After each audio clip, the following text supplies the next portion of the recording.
brings out arguably their best wrestler on the team, and 23-ranked PJ Ogunsanya, a senior, taking on Luke Kemerer, a redshirt junior for the Panthers. Ogunsanya, a first-place finish at the F&M Open, NCAA qualifier last year after an EIWA championship.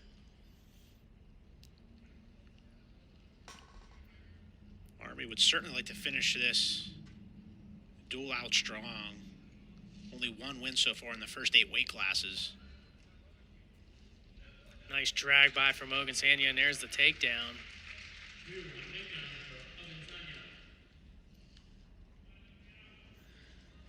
Mentioning the F&M Open as well as the Matmen tournament, so Army participating in the F&M Open on Friday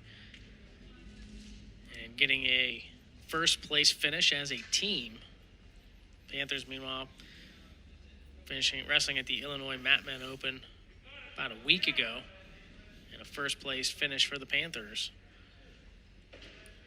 These things put together late after tournaments like the Midlands being canceled due to COVID issues.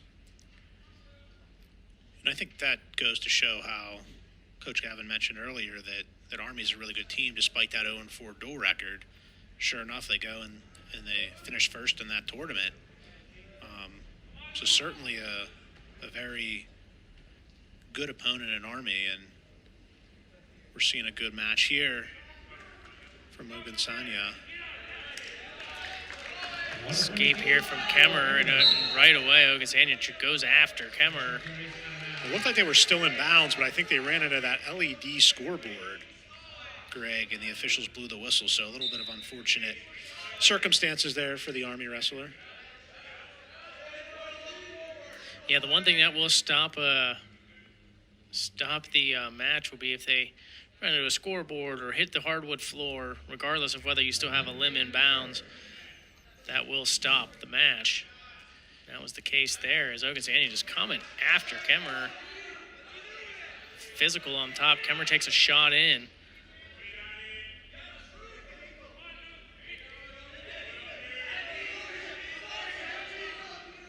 40 seconds remaining in this opening period, and we get a stalemate.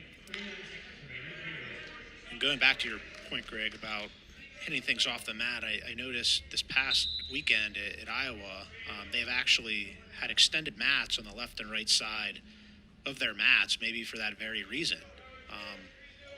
Because if you look at this pit mat here, there's not a lot of room on the left and right side. You can still be in bounds technically and maybe hit that hardwood, as this is also a volleyball facility for the Panthers.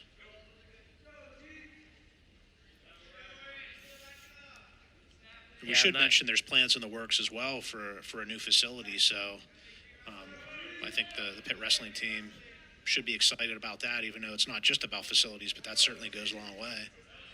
First period comes to a close, a 2-1 lead for Ogunsanya after one. Kemerer will go on the bottom to begin the second.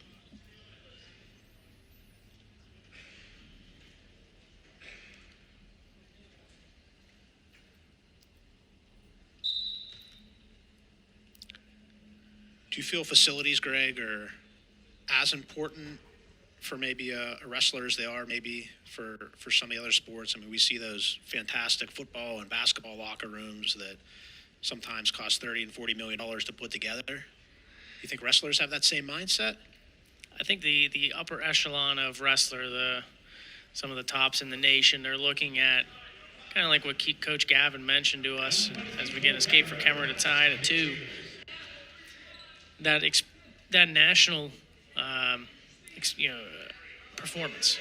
Going to nationals, seeing a guy be able to perform well at the national level, multiple guys, showing that the coaching staff can coach them to being All-Americans.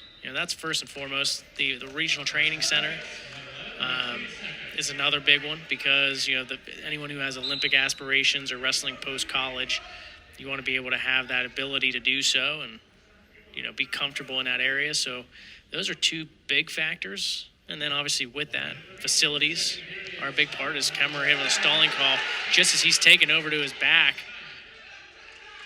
Takedown, I don't think he got near fall points there. I think only a 1 count. A 4-2 lead now for Ogunsanya with 40 seconds to go in the second period. Really, that quick fire offense from Ogunsanya, I thought Kemerer did a really nice job to stay off his back or get off his back only after that one swipe.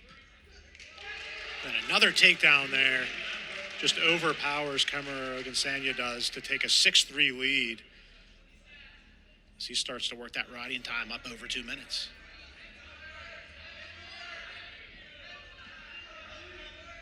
Stalling on Kemerer, so a penalty point now awarded to Ogunsanya. It's the second stalling call in Kemerer as the second period about to come to a close.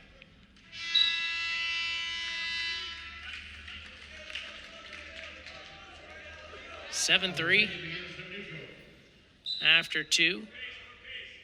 Third period begins. Ogunsanya went bottom, and Kemerer, I believe, gave the points. That'll be 8-3. Takedown makes it 10-3.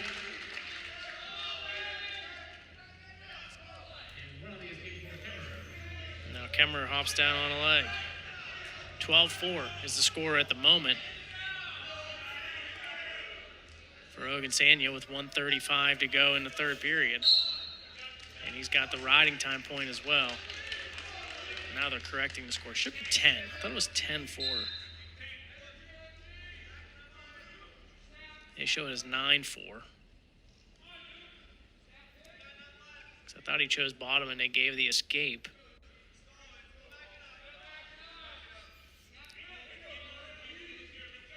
Either way, Ogunsanya obviously leading this match comfortably.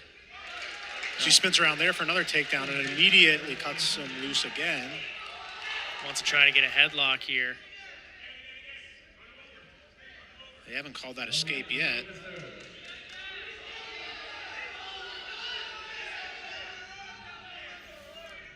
That riding time point has been locked up, so effectively a 12-4 lead for Ogunsanya. Panthers have the dual meet wrapped up, so Ogunsanya obviously would still like to pick up those bonus points, and it's working for it. Yeah, he's going to give here's the escape. Ride time point, like you said, is secure, but it's 11-5 right now. So he's going to need a takedown with 25 seconds to go here in the third period to get that bonus point. Right away, right off the whistle. You saw how quickly Ogunsanya got back to the starting position, and you could just tell from his demeanor that he was looking for something more than a decision in this match. And Ogunsanya is just comfortable sitting right here in this position.